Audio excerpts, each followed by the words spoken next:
Trailer dari She-Hulk, Attorney at Law bakal jadi series yang bakal memperkenalkan satu lagi hero baru di Marvel Cinematic Universe dan masa depan dari MCU.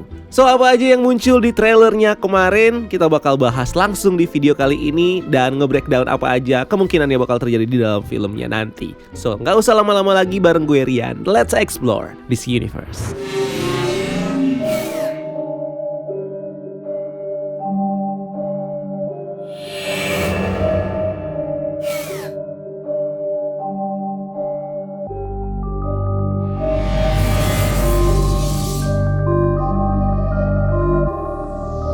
Series ini bakal mengambil setting di kota New York, di mana trailer dibuka dengan memperlihatkan pemandangan gedung-gedung di kota ini.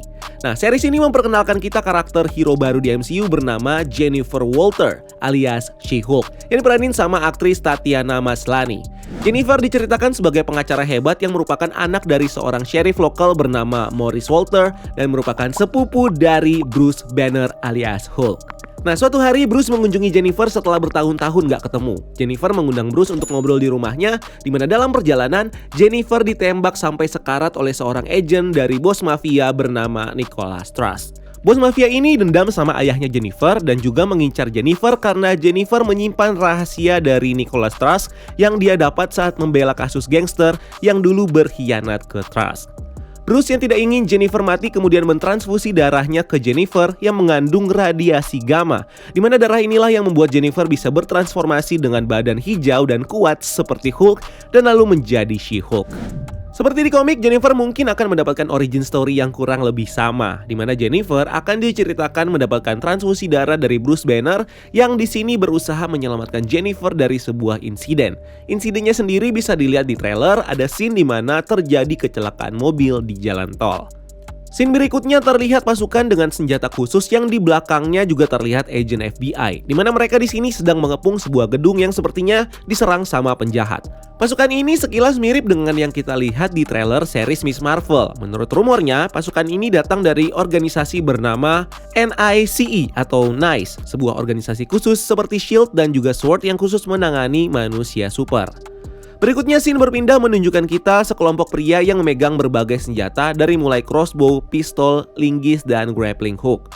Nah, kelompok ini bisa saja merefer ke tim supervillain bernama The Wrecking Crew. Di komiknya, tim ini terdiri dari 4 narapidana yaitu Dirk Greatwhite sebagai The Wrecker, Dr. Elliot Franklin sebagai Thunderbolt, Brian Philip Kaluski sebagai Pile Driver, dan juga Henry Kemp sebagai Bulldozer.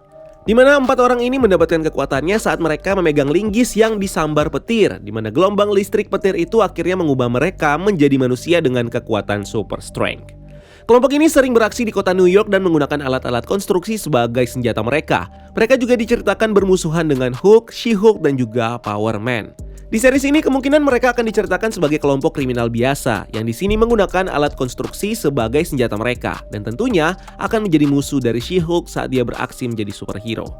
Di scene lain, salah satu pria yang diduga adalah anggota dari kelompok ini terlihat menyerang She-Hulk. Pria ini memakai helm proyek yang menyala yang di sini bisa nge-refer ke salah satu anggota Wrecking Crew yaitu Bulldozer yang di setiap aksinya memakai helm khusus untuk menubruk lawannya.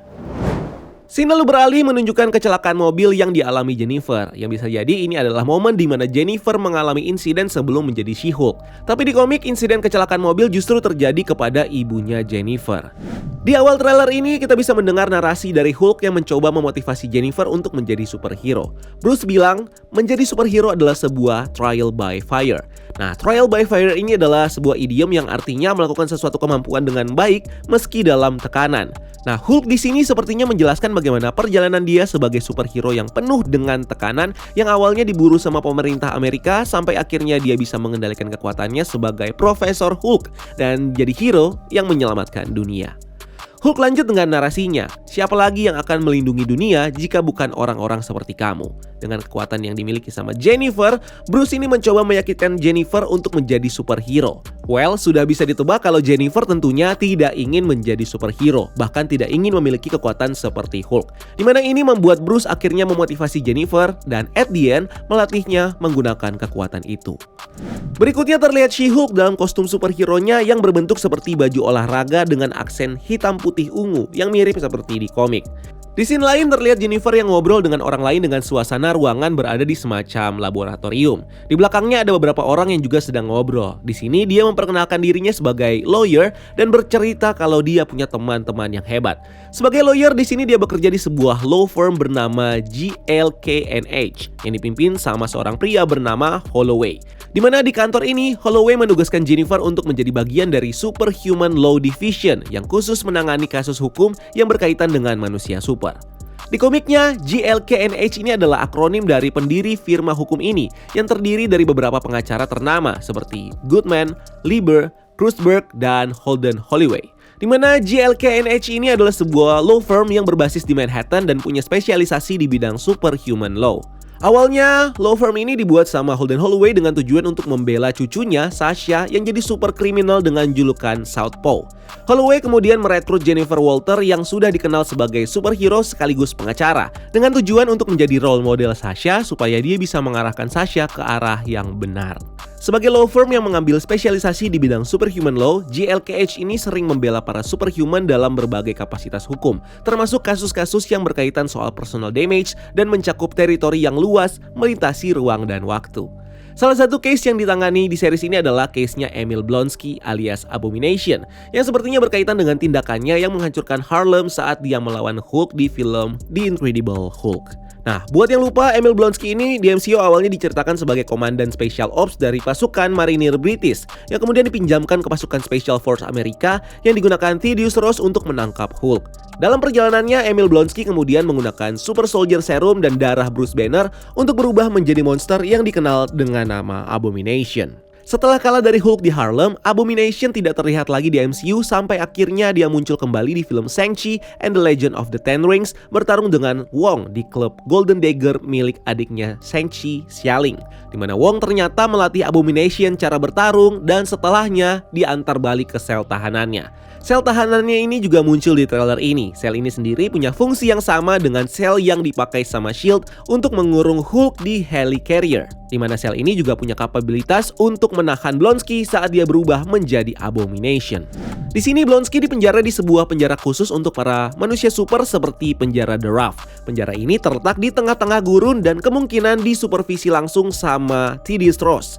Penjara ini punya bentuk yang mirip seperti The Cube yang di komik juga diceritakan sebagai fasilitas khusus SHIELD yang digunakan sebagai penjara buat para alien kriminal yang melakukan kejahatan di bumi. Di komik setelah event Secret Invasion, Norman Osborn menggunakan penjara ini sebagai markas untuk kelompok superhero buatannya, yaitu Thunderbolt. Nah, sepertinya hal yang sama akan terjadi di sini di mana Thaddeus Ross akan merekrut para superhuman di penjara ini yang salah satunya adalah Abomination untuk jadi anggota dari tim superhero-nya dengan nama yang sama. Kelompok ini lagi mulai dikumpulin oleh Valentina Allegra de Fontaine seperti di film Black Widow dan series The Falcon and the Winter Soldier. Kita sudah pernah ngebahas tentang Wong dan Abomination sebelumnya di video teori-teori kita untuk film Shang-Chi, di mana Thaddeus Ross adalah supervisor dari penjara tempat Blonsky ditahan dan tentunya dia bisa dengan mudah ngelepas Blonsky dan gak asal ngelepas, dia menunjuk Sorcerer Supreme Wong untuk melatih Blonsky cara mengendalikan kekuatannya, di mana Wong mendapatkan imbalan dari tugas itu. Pelatihannya ini bisa dibilang sukses karena Blonsky bisa menggunakan kekuatan Abomination-nya untuk bertarung di area publik di Golden Dagger Club tanpa menghancurkan tempat itu. Bahkan di trailer ini terlihat bagaimana Blonsky bisa bertransformasi ke bentuk manusianya dan lalu ke bentuk Abomination dengan sesuka-suka dia. Tapi meskipun Blonsky udah bisa mengendalikan kekuatannya, Ross belum bisa menjadikan dia sebagai superhero di timnya. Karena di sini Ross harus meyakinkan pemerintah dan publik Amerika kalau Blonsky sudah tobat dan aman untuk dijadikan sebagai aset militer Amerika. Makanya di series ini ditunjuklah Jennifer Walter sebagai kuasa hukumnya Blonsky, di mana Jennifer nantinya akan membela Blonsky untuk membebaskan dia dari kejahatan yang dulu sempat ngancurin fasilitas militer dan kota Harlem saat bertarung ngelawan Hulk, supaya dia nantinya bisa bebas dan mungkin bergabung dengan tim superhero Thunderbolt. Aktor Benedict Wong juga dikabarkan bakal berperan kembali sebagai Sorcerer Supreme Wong di series ini, di mana di sini Wong mungkin akan berperan sebagai pelatihnya dan juga saksi di pengadilan Emil karena pengalaman Wong yang sudah melatih Emil Blonsky. Di scene lain setelah dia bertemu dengan Emil Blonsky, kita bisa melihat Jennifer yang diwawancarai sama wartawan, di mana wartawan ini datang karena kasus yang ditangani Jennifer di sini ini cukup kontroversial karena membela Emil Blonsky yang sudah jadi figur super villain yang ikonik di Amerika. Nah, di sebelah Jennifer kita juga bisa melihat sosok penjaga di mana di topinya kita bisa ngelihat sekilas tulisan Superhuman Federal Protection, nama dari badan yang mengurus penjara khusus ini. Dan setelah case ini, dia mungkin akan mengurus case-case lainnya yang salah satunya adalah case Happy Hogan untuk menangani kasus Stark Industries yang terlibat skandal karena penyerangan London yang dilakukan Mysterio dengan drone edit ciptaan Tony Stark. Di film Spider-Man No Way Home, Matt Murdock sempat mengatakan kepada Happy untuk mencari lawyer yang bagus banget untuk menangani kasus Stark Industries. Nah, lawyer yang dimaksud mungkin adalah Jennifer Walter. Karena basicnya, mereka sama-sama pengacara di New York ya, jadi pasti antara Matt Murdock dan juga Jennifer Walters ini saling kenal. Dan Jennifer punya spesialisasi di bidang superhuman law yang di sini sangat berkaitan dengan kasus Stark Industries yang melibatkan Mysterio, Spider-Man, dan juga Tony Stark sebagai pencipta edit. So, disinilah dia punya capability untuk menyelesaikan masalah yang menyangkut dengan Stark Industries. Matt Murdock sebenarnya cukup capable untuk menangani kasus ini, tapi malah menyuruh Happy untuk mencari lawyer yang lain yang lebih baik. Agak aneh ya, kenapa nggak dia aja yang nangani langsung. Berikutnya, kita bisa ngelihat teman-teman dari Jennifer, dimulai dari gadis bernama Amelia yang diperanin sama Renee Elise Goldsberry, di mana karakter ini bisa nge-refer ke sosok Amelia Hopkins yang di komik diceritakan sebagai teman satu sekolah dengan Lyra, penerus dari She-Hulk. Ada juga pria yang jadi rekan dari Jennifer di kantornya yang diperanin sama Joe Segarra, dan bestinya yang bernama Nikki yang diperanin sama Ginger Gonzaga yang sepertinya mengadaptasi karakter Jill Stevens, penulis majalah di Los Angeles yang sejak kecil sudah temenan sama Jennifer Walter. Scene berikutnya kita bisa ngelihat Bruce alias Profesor Hulk yang di sini tinggal di sebuah pantai di Amerika Selatan, sebuah daerah yang dulu di film Incredible Hulk dijadikan Bruce sebagai tempat pelariannya dari militer. Di sini kita bisa melihat Bruce yang tidak lagi mengalami cedera di tangan kanannya. Dimana terakhir kita lihat si Bruce ini berada di mid-credit scene film Shang-Chi and the Legend of the Ten Rings saat Bruce dalam versi manusianya berkumpul dalam medium hologram dengan Wong dan Captain Marvel untuk bertemu dengan Shang-Chi dan Kate. So ini menandakan kalau She-Hulk terjadi setelah film Shang-Chi, di mana Bruce di sini berhasil menemukan cara untuk menyembuhkan cederanya secara total, yang sepertinya dia lakukan dengan menggunakan peningkatan radiasi gamma dengan menggunakan gamma ray projection di labnya. Di mana di komiknya alat ini digunakan sama Bruce Banner untuk mengendalikan kekuatannya, tetapi tetap mempertahankan kecerdasannya selagi dia dalam bentuk Hulk. So, alat ini digunakan untuk meningkatkan kekuatan Hulk dalam tubuh Bruce Banner, termasuk meningkatkan kekuatan healingnya. Sehingga inilah yang memungkinkan Bruce untuk bisa menyembuhkan luka dan tetap mempertahankan bentuknya sebagai Profesor Hulk. Di rumah dan labnya terlihat bagaimana Bruce berusaha melatih Jennifer untuk mengendalikan kekuatannya dari mulai mediasi sampai Bruce di sini yang memaksa Jennifer untuk menggunakan kekuatannya dengan ancaman melalui ruangan dan gergaji mesin. Dimana seperti yang dijelaskan sama Bruce, transformasi ini dipicu dengan kemarahan dan ketakutan. So, latihan ini basically punya tujuan supaya Jennifer bisa mengendalikan kemarahan dan ketakutan dan juga emosinya, supaya dia bisa bertransformasi menjadi Hulk secara bebas seperti dirinya sekarang. Dan hal ini bisa dilakukan sama Jennifer yang bisa mempertahankan kesadarannya dan bertingkah seperti manusia biasa saat dia berada dalam mode Hulk. Beda nih sama Bruce Banner yang dulu masih belum punya siapa-siapa untuk mengajarinya soal kekuatan Hulk. Makanya butuh waktu lama bagi Bruce untuk mencari cara mengendalikan kekuatannya sampai dia bisa menjadi Profesor Hulk. Di komik, di awal transformasinya sebagai She-Hulk, Jennifer diceritakan juga tidak bisa mengontrol kekuatannya sebagai Hulk dan juga beraksi dengan brutal sampai dia dikenal sebagai Savage, si Hulk. Tapi setelah dia memulai perjalanannya sebagai superhero dan bertemu dengan hero-hero lain seperti Hellcat, Jennifer akhirnya bisa terbiasa dengan form Hulk-nya dan akhirnya menjadi superhero full yang tergabung dalam berbagai kelompok seperti Avengers, Fantastic Four, dan A-Force. Bahkan Bruce mengajari Jennifer untuk melakukan special move-nya, yaitu Super Leap, yang mereka gunakan untuk melompat jauh dari satu tempat ke tempat lainnya. Berikutnya Jennifer Walter mengatakan kalau dia hanya ingin menjadi pengacara normal dan anonim. Ini adalah bentuk ungkapan dia di mana dia tidak nyaman dengan bentuk She-Hulk-nya dan menjadi sensasi baru bagi publik yang mulai mengenal dia sebagai She-Hulk. Nah, tampilannya sebagai She-Hulk ini justru menjadi daya tarik dibanding tampilannya sebagai manusia yang sepertinya di film ini digambarkan sebagai cewek cupu. Dan ini menjadi faktor lain bagi dirinya untuk lebih sering menunjukkan tampilan She-Hulk-nya dibanding tampilan manusianya. Di komik, Jen awalnya justru merahasiakan identitasnya sebagai She-Hulk. Diceritakan kalau Jennifer mulai menggunakan form She-Hulk untuk menjadi pengacara saat dia direkrut ke firma hukum GLK&H dan mulai menangani kasus-kasus superhuman. Tapi dengan menggunakan form She-Hulk, Jennifer justru makin terkenal dan dicari sama media yang di sini belum tahu nih kalau Jennifer adalah She-Hulk dan mengira kalau She-Hulk adalah rekan dari Jennifer di law firm. CGI dari Jennifer dan She-Hulk di sini agak terlihat kurang konsisten dan rapi ya. Mungkin ini bakal diperbaiki sama Marvel Studios sebelum seriesnya nanti bakal tayang di bulan Agustus nanti. Di trailer ini ditunjukkan tulisan "You like her when she's angry" yang merupakan kebalikan dari kata-katanya di first look teasernya, di mana Jennifer bilang, "Don't make me angry. You wouldn't like me when I'm angry."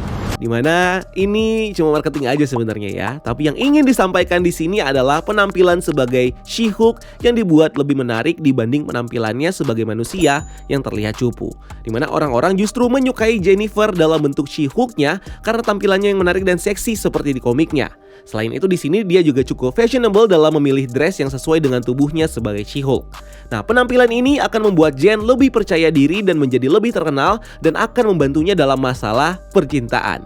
Di scene lain, Nikki bilang ke Jennifer kalau dia bisa jadi Avengers, di mana di komik dia bergabung dengan Avengers karena diundang sama Janet Van Dyne alias The Wasp. Di sini Jennifer malah denial dan bilang kalau dia bukan superhero. Dia ngasih joke sarkas dengan bilang kalau superhero hanya untuk bilioner, orang narsis dan orang dewasa yang yatim piatu. Yang di sini nge-refer ke Tony Stark alias Iron Man sebagai salah satu founder dari Avengers. Berikutnya di scene lain ada karakter baru yang muncul yaitu Frogman yang di sini ditampilkan dengan kostum bertopeng dengan warna hijau kuning seperti karakter Kick-Ass dan 2 senter di kepalanya yang menyerupai kodok. Frogman alias Eugene Patilio di komiknya dikenal sebagai anak dari seorang inventor gagal bernama Vincent Patilio yang kemudian jadi super villain dengan kostum kodok yang mampu membuatnya melompat jauh dan akhirnya dikenal sebagai Leap Fork. Di mana sepanjang karirnya Leap Fork sudah menghadapi banyak superhero seperti Daredevil, Iron Man dan tim The Defender. Sampai akhirnya dia dipenjara dan tobat, di mana kostum Leap Fork-nya kemudian diwariskan ke anaknya Eugene yang menggunakannya untuk menjadi superhero dengan identitas Frogman. Selama jadi superhero, Frogman banyak membantu para superhero seperti Captain America, Spider-Man, dan Human Torch. Dia bahkan membentuk tim superhero-nya sendiri bernama Misfits, bersama dengan Toad dan juga Spider-Kid. Berikutnya di ruang pengadilan kita bisa melihat She-Hulk yang berantem dengan seorang super villain bernama Titania yang diperanin sama Jamila Jamil yang di sini tampil dengan rambut oranye ikoniknya dan juga kostum gulatnya yang terinspirasi dari komik. Di komiknya Titania alias Mary McFerrin awalnya diceritakan sebagai wanita biasa yang berambisi buat dapat kekuatan super supaya dia bisa balas dendam ke para pembulinya. Impiannya ini akhirnya terwujud di event Battle World, di mana dia bertemu dengan Dr. Doom yang menawarkannya untuk dapat kekuatan super. Dr. Doom kemudian bereksperimen dengan Mary dan temannya Marcia dengan menggunakan teknologi alien yang ditenagai dengan badai kosmik. Eksperimen ini berhasil yang membuat mereka menjadi manusia super, di mana Marcia atau yang nantinya dikenal sebagai Volcana mendapatkan tubuh dengan energi plasma, sedangkan Mary mendapatkan kekuatan superhuman strength dan durability yang besar. Sehingga dia akhirnya mengganti namanya sebagai Titania untuk meninggalkan sosoknya yang lemah sebagai Mary. Dengan kekuatan barunya, dia kemudian menantang She-Hulk dalam pertempuran di Battle World yang akhirnya berhasil dimenangkan sama She-Hulk. Dan sejak itulah Titania memulai rivalitasnya dengan She-Hulk dan menjadikan dia sebagai musuh abadi yang beberapa kali dia lawan dalam perjalanannya sebagai villain. Nah, menarik nih kalau backstory Titania ini diceritakan berhubungan dengan Dr. Doom. Ini bisa jadi awal untuk memperkenalkan Dr. Doom di Marvel Cinematic Universe sebagai salah satu villain besar di universe ini. Gak usah ditampilin gak apa-apa, disebut namanya aja udah pasti bikin seneng para fans nih ya nggak? Trailer ini ditutup dengan Jennifer Walter yang menggunakan bentuk She-Hulk-nya untuk dapat FWB di Tinder yang akhirnya dapat dan dibungkus dibawa pulang ke rumah. Di komiknya si Jennifer ini diceritakan sering banget nih FWB-an dan make out dari mulai sama superhero, super villain sampai manusia biasa seperti sama Star Fox, sama Manwolf, sama Clay Quatermain, sama Luke Cage, sama Zephyr, Iron Man, bahkan sama Juggernaut. Series ini bakal punya title She-Hulk Attorney at Law yang artinya series ini akan berfokus pada kehidupannya sebagai pengacara dari awal sampai dia mendapatkan form She-Hulk-nya. Series ini juga mungkin akan mengadaptasi series legal drama seperti Ally McBeal dan juga The Good Wife yang menceritakan lawyer perempuan sebagai main role-nya dengan sentuhan drama komedi. Kita tunggu aja, series ini bakal tayang di Disney Plus tanggal 17 Agustus, pas banget sama Hari Kemerdekaan Indonesia. So guys, kalau ada hal penting yang gue lewatkan, silahkan tulis di kolom komentar di bawah ya. Kalau mungkin kalian juga punya teori atau punya pendapat yang lain tentang series ini, silahkan banget untuk tuangkan semuanya di kolom komentar di bawah. So thank you udah nonton video ini, jangan lupa untuk like video ini dan subscribe sebagai bentuk dukungan kalian buat channel ini. Cari kita juga di Instagram dan juga di TikTok breakdown.universe dan jangan lupa lakukan satu kebaikan hari ini. See you on the next video, gue Rian, until next time, keep exploring the multiverse.